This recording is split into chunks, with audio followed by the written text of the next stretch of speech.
Vamos ahora con el contenido más central sobre Java, ¿sí? Que sería básicamente esto de objetos y sistema de tipos y genéricos. Bueno, como dijimos, cada lenguaje tiene sus propios términos para referirse a objetos que son aproximadamente lo mismo, pero puede haber pequeñas diferencias en detalles que hay que estar atento para no creer que algo está siendo, cuando hacemos, no sé, cuando nos referimos a un método, quiere decir exactamente lo mismo que lo que quiere decir método en otros lenguajes y a lo mejor no. Están usando la misma palabra, pero quizás, a lo mejor no, pero quizás para referirse a cosas diferentes, ¿sí?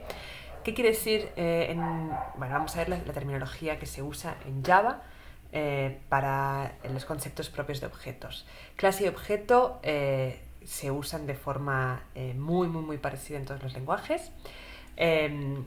A los miembros de datos, a lo que le hemos llamado en otras ocasiones variables, les llama campos, y a las funciones, a los miembros de una clase, de un objeto que son funciones, se les llama métodos, ¿sí? Estos miembros serían cosas que tienen las clases de los objetos, ¿sí? Campos o métodos. A los que se llaman estáticos, ¿sí? Los miembros estáticos son los campos y métodos de una clase, ¿sí? Se usa this para referirse a self. Se usa también los packages, que son un conjunto de clases en un mismo espacio de nombres, y eso lo vimos en la sesión interactiva de ayer, ¿sí? Y cuando hablamos de un método nativo, nos estamos refiriendo a un método que está escrito en otro lenguaje, ¿sí? No en Java, no nativo en Java, sino en otro lenguaje, como por ejemplo C, C++, ¿sí? Que se pueden integrar sin mucha dificultad en Java. Bien, ¿cómo son los objetos y las clases de Java? Bueno, la sintaxis, como dijimos, para facilitar la adopción del lenguaje es bastante parecida a la de C++, ¿sí? Un objeto tiene campos y métodos, se aloja en el heap, no en la pila de ejecución. En la pila de ejecución lo que hay es la ligadura entre el nombre del objeto y el lugar donde está el código. Se accede a través de una referencia, que esta es la única asignación de puntero que se hace en toda en el lenguaje, y tiene recolección de basura. Además, tiene lookup dinámico, ¿sí? Eso quiere decir que se hace en tiempo de ejecución. En tiempo de ejecución nosotros determinamos cuáles van a ser los métodos de un determinado objeto. Por lo tanto, una diferencia grande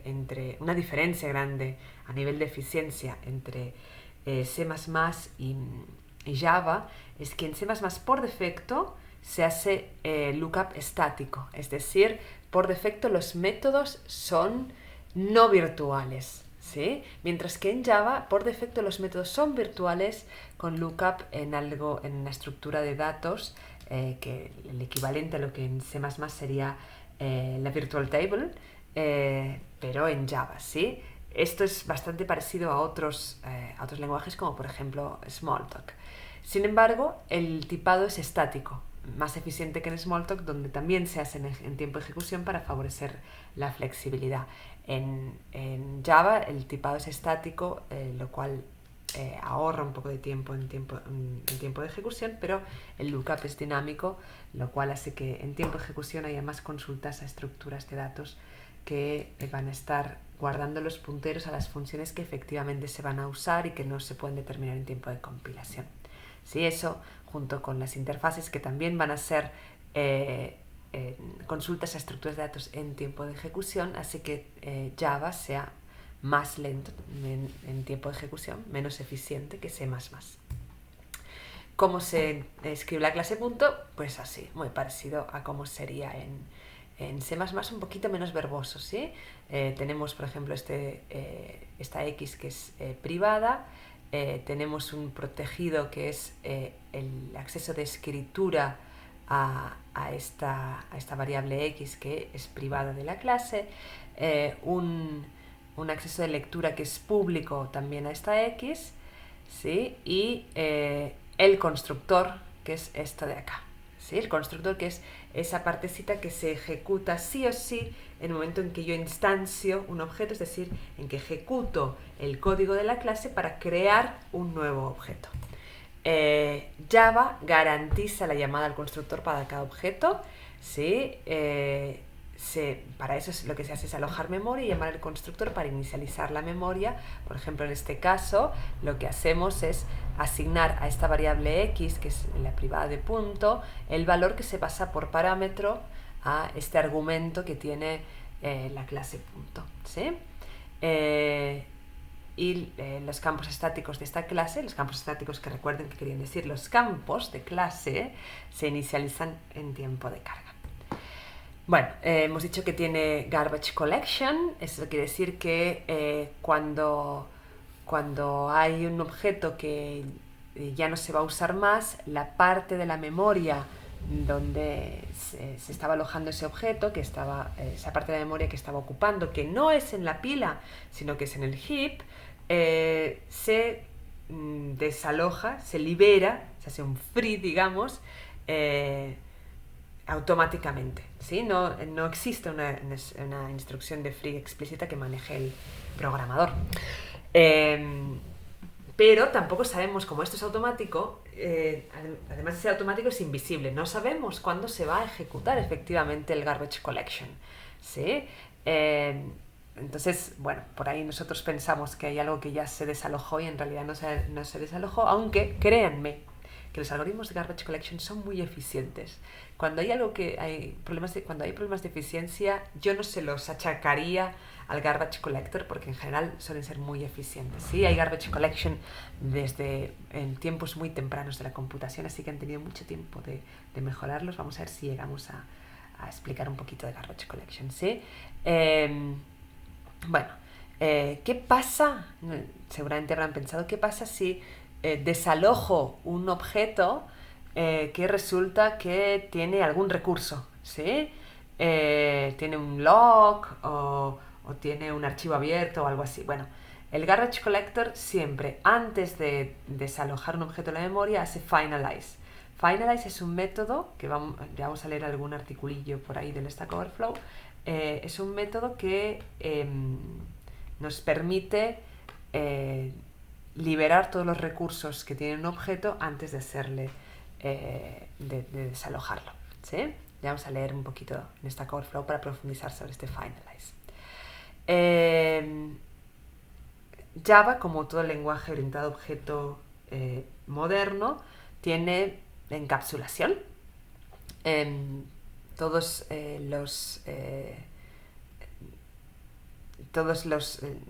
Las implementaciones están dentro de una clase y solamente se pueden acceder a través de su interfaz, no se pueden acceder a través de la implementación misma. Por eso es que hay mucha gente que dice que no hay funciones en Java.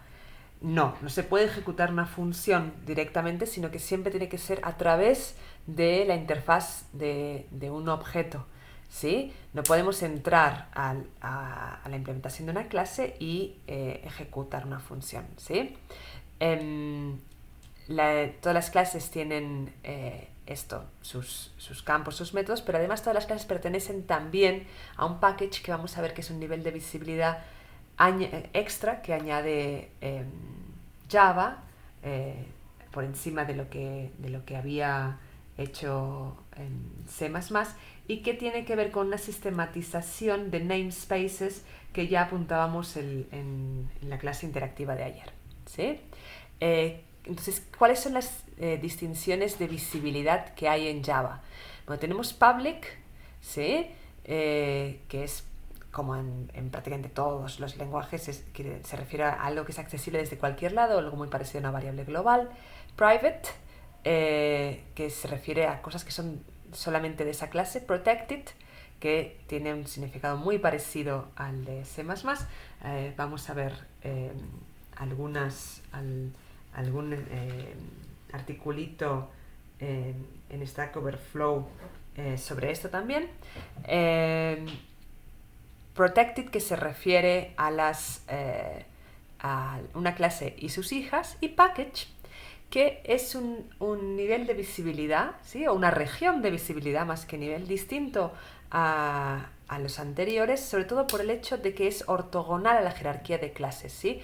Hasta ahora Private se refiere únicamente a la clase. Protected se refiere a los...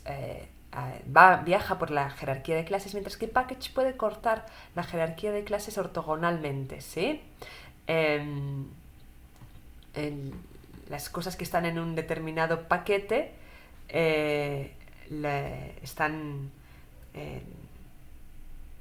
son visibles a todos los que tienen el nivel de protección package, son visibles a todos los elementos de ese paquete y pueden no estar relacionadas por clases. Por ejemplo, si yo digo, estos son cosas que tienen que ver con el home banking, aunque uno sea transacción y otro sea, por ejemplo, tarjeta de crédito, puede ser que compartan algunas cosas, como por ejemplo, foto del usuario, ¿sí? Por ejemplo. Se hace uso de estos niveles de visibilidad también en los nombres de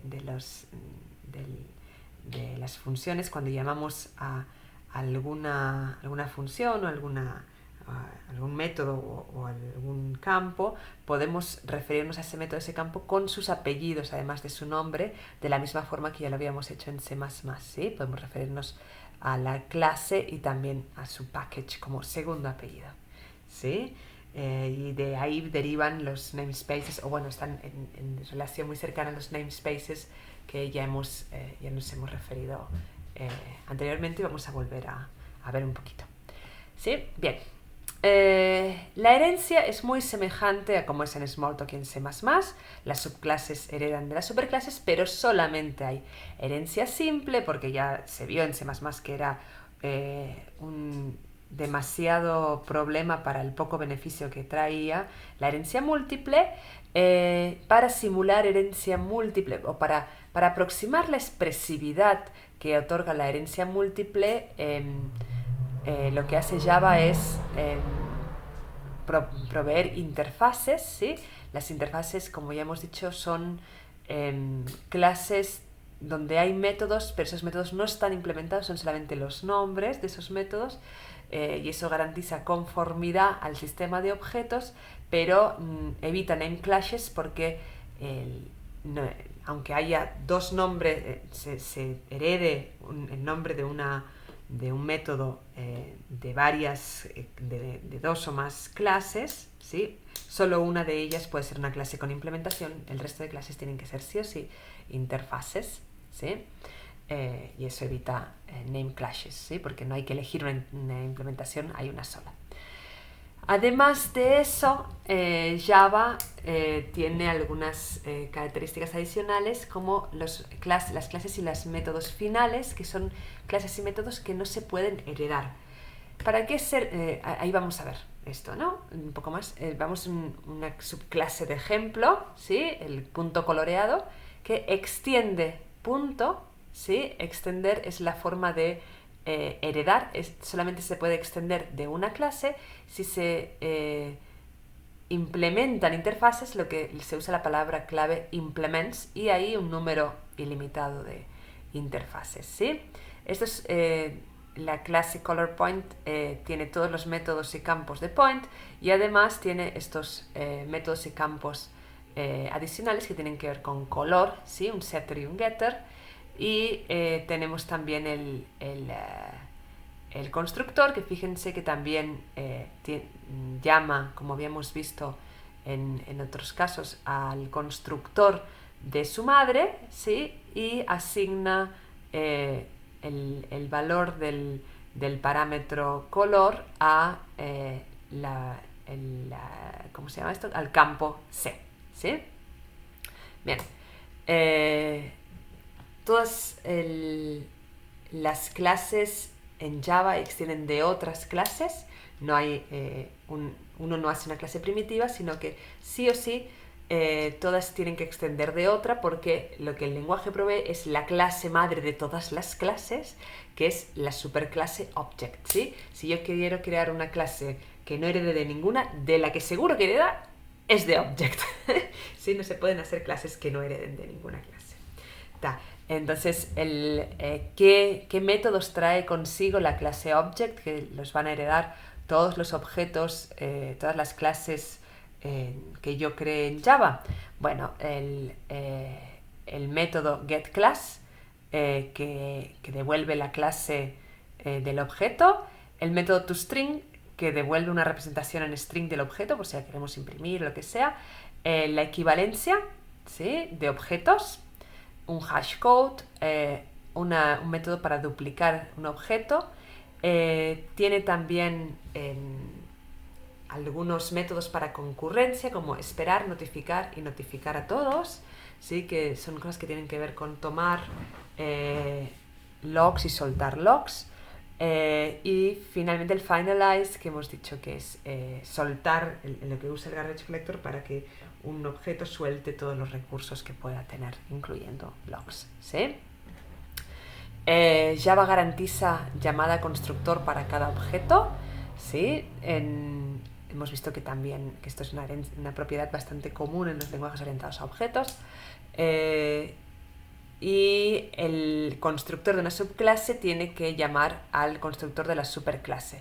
Si no lo hacemos explícitamente, nuestro compilador, que es un compilador que está pensando en un programador no experto, en un programador secundario completo, lo que hace es insertar la llamada super automáticamente, aunque no lo veamos en el código. En el código que genera el compilador, ahí está este super, ¿sí? Si la superclase no tiene un constructor si hacemos esto y la superclase no tiene un constructor sin argumentos, eso causa un error de compilación. Excepto, bueno, eso, sí, vamos a dejar acá. Las clases y métodos finales que hemos comentado antes lo que hacen es restringir la herencia, es decir, decimos que una clase o un método es final cuando no se pueden redefinir, ¿sí? No se pueden no se les puede hacer un override, ¿sí? Es exactamente lo contrario que los métodos virtuales en C++. Digamos como que en C++, por defecto, todos los métodos son finales, es decir, no se pueden redefinir, ¿tá? Mientras que en Java, por defecto, todos los métodos son virtuales, excepto si yo digo que son finales, donde ahí no se pueden redefinir. Igualmente, el lookup va a ser dinámico, ¿no? El hecho de que un método sea final o no tiene impacto en la eficiencia, pero sí tiene impacto en que las extensiones, las subclases que yo haga de esa clase no van a poder cambiar, no van a poder redefinirla. ¿Eso qué significa? En el caso de una clase no voy a poder redefinirlo, ¿sí? ¿Eso qué significa? Que no va a poder venir un programador inexperto y modificar partes del comportamiento de una familia de clases que yo considero que son críticas y que no tienen que ser modificadas, ¿sí? Tiene una implicación en seguridad del código, en el sentido de que se preserve, se consiga que no se modifique partes del código que son muy importantes. Sí, también vamos a ver algún ejemplo en Stack Overflow de esto. Bien, vamos a cortar acá y luego seguimos con el sistema de tipos y los genéricos.